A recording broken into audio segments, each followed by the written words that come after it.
Hello students.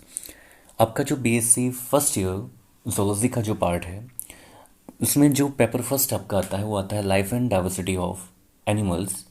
और इसमें आज जो आप पढ़ेंगे वो पढ़ेंगे इनवर्टिब्रेट्स के बारे में पढ़ेंगे, अकशेरुकी जंतुओं के बारे में पढ़ेंगे। तो ये जो इनवर्टिब्रेट्स होते हैं वो होते क्या हैं, व्हाट आर इनवर्टिब्रेट एनिमल्स। तो इनके बारे में आज डिस्कस करेंगे कि इनको इनवर्टिब्रेट्स या अकशेरुकी क्यों कहा जाता है। तो जितने भी एनिमल्स इस पृथ्वी पर हैं उनमें से लगभग 4% जो एनिमल्स होते हैं उनकी बॉडी के अंदर रीढ़ की हड्डी या वर्टिब्रल कॉलम जिसको कहते हैं कशेरुक दंड पाया जाता है। कितने परसेंट एनिमल्स में पाया जाता है पूरे वर्ल्ड में? 4% एनिमल्स में पाया जाता है। और ऐसे एनिमल्स को हम कहते हैं वर्टिब्रेट्स कहते हैं। क्या कहते हैं? वर्टिब्रेट्स। और इनके बारे में आप फर्दर क्लासेस में पढ़ेंगे। बाकी के जो 96% जो एनिमल्स होते हैं उनमें ये वर्टिब्रल कॉलम नहीं पाया जाता, रीढ़ की हड्डी नहीं पाई जाती है। कशेरुक दंड का क्या होता है? अभाव होता है, एब्सेंस ऑफ वर्टिब्रल कॉलम। तो इनको क्या कहा जाता है? इनवर्टिब्रेट्स कहा जाता है। क्या कहा जाता है? इनवर्टिब्रेट्स या अकशेरुकी। तो नाम से ही पता चल रहा है, अ मतलब क्या होता है? अभाव होता है, एब्सेंस होता है। तो कशेरुक दंड पाई जाती है तो कशेरुकी, और नहीं पाई जाती है तो अकशेरुकी। अकशेरुकी का मतलब होता है कशेरुक दंड का, वर्टिब्रल कॉलम का क्या होता है? अभाव होता है, एब्सेंस होती है। तो इस प्रकार की जो सारे जंतु होते हैं इनको कैटेगरी में रखा गया जिनको कहा गया है इनवर्टिब्रेट्स। क्या कहा जाता है इनको? इनवर्टिब्रेट्स में रखा गया है। क्या क्या आ सकते हैं इसमें? स्पॉन्ज आ सकते हैं, जित बहुत प्रकार के वर्म्स होते हैं, तितलियां हैं, जो कोरल रिफ्स आती हैं, प्रवाल वगैरह हैं, केकड़े हैं, क्रैब्स वगैरह हैं, पाइला वगैरह, स्नैल होते हैं, गोंगी होते हैं, स्टारफिश है। ये बहुत सारे एनिमल्स होते हैं जो अलग अलग टाइप के होते हैं। इनका स्ट्रक्चर अलग अलग टाइप का होता है, इनका शेप, साइज, है ना, कैरेक्टर्स सब अलग अलग होते हैं। फिर भी इनको एक कैरेक्टर कि इनमें जो वर्टिब्रल कॉलम होता है वो नहीं होता है, इस हिसाब से इनको कहाँ रखा गया है? इनवर्टिब्रेट्स में रखा गया है और कशेरुकियों में रखा गया है। तो इनमें कशेरुक दंड नहीं होता है, इस वजह से इनको क्या किया गया है? किस में रखा गया है? अकशेरुकी जंतुओं में रखा गया है। अभी हम पढ़ेंगे कि ये अकशेरुकी जंतुओं का हमें स्टडी क्यों करनी है। ठीक है, आपके स्टडी में ये टॉपिक क्यों शामिल किया गया है, इनका अध्ययन क्यों करते हैं। तो एक प्रसिद्ध जीव वैज्ञानिक थे, बायोलॉजिस्ट थे, जिनका नाम था विल्सन। विल्सन ने कहा था कि अकशेरुकी जंतु के बारे में कुछ बात कही थी कि जो छोटे छोटे पदार्थ होते हैं, छोटे छोटे सब्सटेंस होते हैं जिनसे संसार चलता है, ये पूरा जो यूनिवर्स है वो छोटे छोटे सब्सटेंस से चलता है, छोटे छोटे पदार्थ से चलता है। और इन छोटे छोटे पदार्थों को इन्होंने क्या कहा था? ये जंतु हैं और इनकी संख्या इतनी ज़्यादा है, इतनी प्रकार के हैं ये, ठीक है ना, ये पूरे इकोसिस्टम को ये क्या कर रहे हैं? इफेक्ट कर रहे हैं। पूरे इकोसिस्टम को क्या कर रहे हैं? ये इफेक्ट कर रहे हैं। इनकी संख्या इतनी ज़्यादा है। और ये ऐसा नहीं कि इस इकोसिस्टम में पाए जाने वाले छोटे जीवों को प्रभावित कर रहे हैं, बड़े से बड़े जीवों को भी प्रभावित कर रहे हैं, हमें भी प्रभावित कर रहे हैं। तो क्या हो सकते हैं ये जीव? बहुत सारे जीव हो सकते हैं और बहुत सारे जीवों के साथ मिलकर के एक अच्छे वातावरण का ये क्या करते हैं? निर्माण करते हैं। साथ में समुद्र के अंदर पाई जाने वाली जो कोरल रिफ्स होती हैं, प्रवाल भित्तियाँ होती हैं जो सुंदर होती हैं, इनके निर्माण में भी मदद करती हैं। और साथ में ये फूड के रूप में भी इनको यूज़ में लिया जाता है। तो जो इनवर्टिब्रेट्स होते हैं स्मॉल एनिमल्स होते हैं, ठीक है, छोटे छोटे एनिमल्स होते हैं, और इनकी संख्या इतनी ज़्यादा है, इनकी टाइप्स इतनी ज़्यादा हैं कि पूरे इकोसिस्टम को ये क्या करते हैं? प्रभावित करते हैं। ठीक है, मैंने बताया था 96% जो होते हैं वो आपके इनवर्टिब्रेट्स होते हैं एनिमल्स। मतलब बहुत बड़ी संख्या होती है, बहुत बड़ा नंबर है ये। तो ये जो इनवर्टिब्रेट एनिमल्स हैं ये सभी प्रकार की जो फूड चेन होती हैं उनका भी हिस्सा होते हैं। फूड चेन के अंदर भी ये एंटर करते हैं, ठीक है ना। और इस प्रकार से क्या करते हैं? बहुत सारे जंतुओं के रूप में, भोजन के रूप में भी इस्तेमाल में लिए जाते हैं। ठीक है, साथ में जो मिट्टी के अंदर जो न्यूट्रिएंट्स होते हैं, जो पोषक तत्व होते हैं, उनकी रिसाइकल करने में भी ये क्या करते हैं? मदद करते हैं। जैसे नाइट्रोजन है, फॉस्फोरस है ना, कार्बन है, इन जो सब्सटेंस होते हैं उनकी पुनर्चक्रण, उनकी रिसाइकलिंग में भी ये क्या करते हैं? मदद करते हैं। इस तरीके से मिट्टी को भी क्या करते हैं? उपजाऊ करते हैं। खेती बाड़ी में भी ये क्या कर रहे हैं? मदद कर रहे हैं। ठीक है ना, एक तरीके से उर्वरकता को बढ़ा रहे हैं, फर्टिलिटी को बढ़ा रही हैं।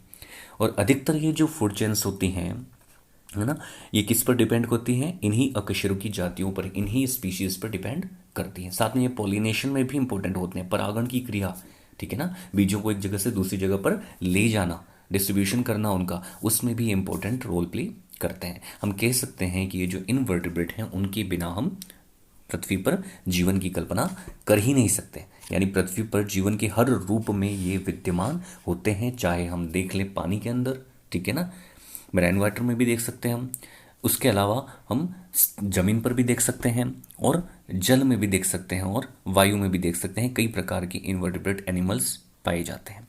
अब हम बात करें कि ये जो संख्या है, इनका जो नंबर है वो बहुत बड़ा है। लगभग 13.5 लाख के आसपास संभावित जातियों का अभी तक अध्ययन किया जा चुका है, इनकी स्टडी की जा चुकी है, जिसमें से लगभग 12 लाख से ऊपर जातियां जो होती हैं 96% ये इनवर्टिब्रेट्स हैं। आप इसी नंबर से आप समझ सकते हैं कि इनवर्टिब्रेट्स हमारे लिए क्यों इंपॉर्टेंट है, इनकी स्टडी क्यों इंपॉर्टेंट है। पूरे एनवायरनमेंट को क्या कर रहे हैं, ये अफेक्ट कर रहे हैं, पूरे इकोसिस्टम को ये प्रभावित कर रहे हैं, ठीक है। और इनको कुछ वैज्ञानिकों ने 34 फाइलम के अंदर इनको क्या कर दिया है, डिवाइड किया है। पूरे इनवर्टिब्रेट्स को कितने फाइलम में डिवाइड किया है, 34 फाइलम में डिवाइड किया गया। और अगर हम एक पर्टिकुलेट एक फाइलम की बात करें, आर्थ्रोपोडा की, एक संघ आर्थ्रोपोडा की बात करें, तो इसकी संख्या आपको बता दूं कि सभी जो संघ हैं, है ना, उन सभी संघों में जब सबसे बड़ा संघ है वो है आपका आर्थ्रोपोडा। सबसे बड़ा क्यों कहा है, क्योंकि इसमें सबसे ज़्यादा स्पीशीज पाई जाती हैं, ठीक है ना। आर्थ्रोपोडा जो होते हैं इनमें सबसे ज़्यादा स्पीशीज पाई जाती हैं, जिसमें कीट मकोड़े, है ना, कीड़े, इंसेक्ट्स वगैरह ये सब पाए जाते हैं। और सबसे बड़ा वर्ग जो होता है, क्लास होती है, वो भी इंसेक्टा होती है, जो किस में आती है, आपके आर्थ्रोपोडा में आती है। तो इनकी भी लगभग 85% स्पीशीज का हम क्या कर चुके हैं, अध्ययन कर चुके हैं, है ना। अगर हम कोडेटा की बात करें तो उसमें मछलियाँ, पक्षी, स्तनी सरीसृप, रेप्टिलिया, एम्फीबिया ये सब आते हैं, है ना। उनकी भी लगभग 3% स्पीशीज का हम अध्ययन कर चुके हैं। और हम देखें कि अब तक हम देखें तो 50 लाख से अधिक इंसेक्ट वगैरह जो होते हैं, कीट हैं, या 10,000 से अधिक कॉर्डेट हैं, इन जातियों की पहचान अभी तक हो भी नहीं पाई है। और गहरे समुद्र में रहने वाले बहुत सारी जो स्पीशीज़ हैं उनके बारे में तो हमें अभी तक नॉलेज भी नहीं है। तो सोच सकते हैं कि इस पृथ्वी पर जो एनिमल्स हैं उनकी संख्या कितनी हो सकती है। तो इनवर्टिब्रेट के अध्ययन से हमें क्या पता चला कि हमारे लिए किस प्रकार से इंपॉर्टेंट है। तो एक तरीके से हमने देखा कि फूड के रूप में इसको इस्तेमाल कर रहे हैं, एनवायरनमेंट को क्या कर रहे हैं, बहुत ही हेल्दी बनाए रख रहे हैं, ठीक है। मिट्टी में न्यूट्रिएंट्स की मात्रा को बढ़ा रख रहे हैं, साथ में ये क्या कर रहे हैं, फूड चेन के अंदर एंटर करके भी हमारे एनवायरनमेंट को क्या करते हैं, इफेक्ट करते हैं। साथ में हमारी जो इकोसिस्टम है उसको बनाए रखने में भी बहुत ज़्यादा इंपॉर्टेंट रोल प्ले करते हैं। तो खेती में भी उपज को बढ़ाना, प्रोडक्ट को बढ़ाना, ठीक है ना, साथ में फर्टिलिटी को भी क्या करते हैं, ये बढ़ाते हैं। और जो भी पॉल्यूटेंट्स होते हैं उनको क्या करते हैं, ये कम करते हैं। उनका जो विषैला प्रभाव होता है, नेगेटिव इफेक्ट होता है जो, उसको भी क्या कर देते हैं, कम कर देते हैं, ठीक है। और साथ में ये क्या करते हैं, पेस्टिसाइड के रूप में भी काम में लिए जाते हैं, ठीक है ना। तो इस तरीके से हमने आज के वीडियो में क्या क्या देखा कि इनवर्टिब्रेट्स एनिमल्स क्या क्या होते हैं, और ये जो इनवर्टिब्रेट एनिमल्स होते हैं इनकी स्टडी हम क्यों करते हैं।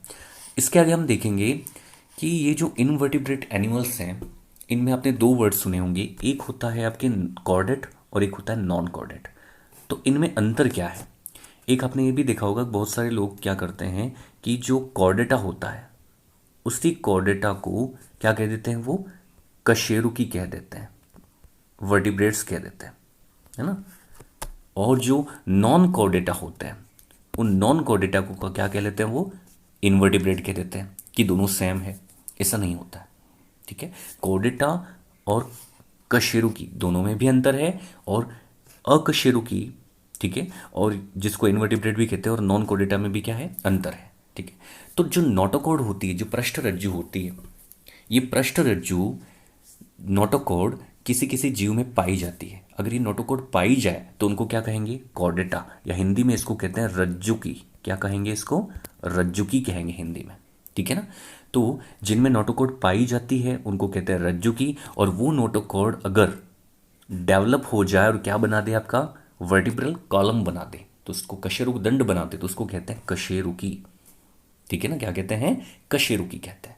अगर नोटोकॉर्ड किस में कन्वर्ट हो जाए, वर्टिब्रल कॉलम में, तो उसको कहते हैं कशेरुकी। लेकिन कुछ ऐसे एनिमल्स होते हैं जिनमें ये नोटोकॉर्ड प्रेजेंट नहीं होती है, और नहीं होती तो इनको क्या कहते हैं, नॉन कॉर्डेट कहते हैं। और नॉन कॉर्डेट को ही हम क्या कहते हैं, इनवर्टिब्रेट भी कह सकते हैं, क्योंकि जब कॉर्ड नोटोकॉर्ड नहीं होगी तो वो डेवलप भी नहीं होगी, ठीक है ना, वर्टिब्रल कॉलम में, और वर्टिब्रल कॉलम भी उनमें नहीं होगी, इसलिए इनको क्या कहेंगे, इनवर्टिब्रेट कहेंगे। क्या कहेंगे, इनवर्टिब्रेट। तो ये मुख्य अंतर है। और एक एग्जांपल ऐसा है, आपने सुना होगा प्रोटोकॉर्डेट। जो प्रोटोकोडेट होते हैं, उन प्रोटोकोडेट में जो नोटोकोड पाई जाती है, प्रोटोकोडेट जो होते हैं, प्रोटोकोडेटा जो होते हैं उनमें क्या पाई जाती है, नोटोकोड पाई जाती है। लेकिन नोटोकोड पाई जाती है, लेकिन वो डेवलप होकर के वर्टिब्रल कॉलम में डेवलप नहीं हो पाती है, और नहीं हो पाती है इसलिए इनको प्रोटोकोडेट ही कहा जाता है। क्या कहा जाता है, प्रोटोकोडेट। तो ऐसा नहीं कह सकते कि प्रोटोकोडेट जो हैं वो कैसे किस में आ सकते हैं, कोडेटा में आ सकते हैं, बिल्कुल आ सकते हैं, क्योंकि कोडेटा में वे सारे एनिमल्स आते हैं जिनमें नोटोकोड प्रेजेंट होती है, वो किस में आते हैं, कोडेटा में। लेकिन प्रोटोकोडेटा को हम वर्टिब्रेट्स में नहीं रख सकते, क्योंकि इसमें वर्टिब्रल कॉलम का निर्माण नहीं होता है। प्रोटोकोडेट में केवल क्या होती है, नोटोकोड पाई जाती है। ठीक है, इसके आगे हम नेक्स्ट क्लास में डिस्कस करेंगे। Thank you.